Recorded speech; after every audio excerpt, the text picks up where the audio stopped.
శ్రమలు నీ జీవితంలోనికి దేవుడు ఎందుకు అనుమతిస్తాడనంటే నిన్ను పరీక్షించడానికే.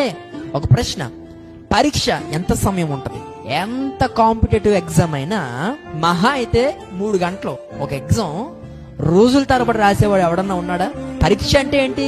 కొంత సమయం ఉంటది అంతే, తర్వాత మరలా మనం రాసేసి బయటకు వచ్చేస్తాం. పరీక్ష ఎలాగైతే రాసి మనం బయటకు వచ్చేస్తామో, శ్రమ కూడా అలాంటిదే, పరీక్ష లాంటిదే.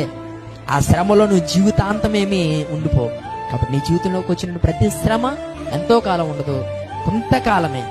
మరలా ఆ శ్రమలో నుండి మన దేవుడు మనల్ని విడిపించడానికి సిద్ధంగా ఉన్నాడు. బాధపడద్దు, అసలు కన్నీరు కార్చాల్సిన అవసరమే లేదు. ఈరోజు ఎందుకు కన్నీరు గారుస్తా ఉన్నాం?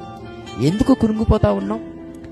ఎందుకు శ్రమలు బట్టి నలిగిపోతా ఉన్నాం? ఒక విషయం చెప్తాను, ఎంత సంతోషిస్తే అన్ని శ్రమలు నీ నుండి తొలగిపోతాయి.